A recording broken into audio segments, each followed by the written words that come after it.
The sound the letter B makes is B, B. The sound the letter G makes is G, G. The sound the letter P makes is P, P. The sound the letter Q makes is Q, Q. The sound the letter W makes is woo, woo.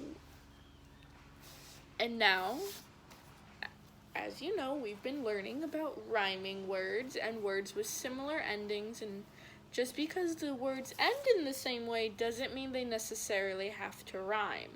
So, for example, I've written down the words man and the word can.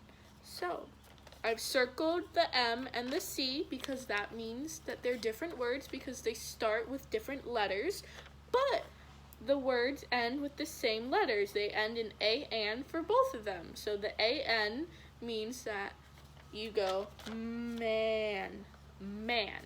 And this means you go k-an, can. So notice how they sound similar. That means they're rhyming words. They have the same ending and you pronounce the ending the same way. So, but just because you pronounce the ending the same way doesn't mean they're the same words. So that's why the M and the C are very important. It indicates that they're the different words. But just because words end in the same letter doesn't necessarily mean that they're always going to rhyme. So the words cat and the word pot, they don't sound similar, they don't rhyme, even though they both end in a T. So this you go k-at to pronounce cat, k-at. For pot you go p-at, pot. Now, they don't sound similar, so they don't rhyme, even though the ending is that T sound.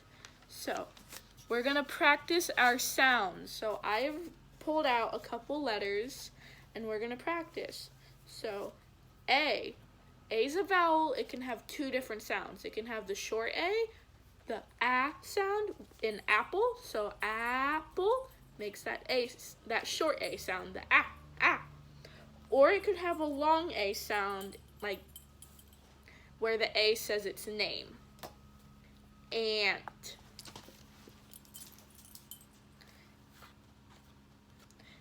You also have orange, where it goes orange, orange. Like in pot, that O makes that same sound in both pot and orange. Next, we have cat. We've already been over cat. Cat. Cat. We also have corn. Corn. Corn. That C makes the k sound. K. Next, we have T. So you can have tomato, tomato, or tire, tire.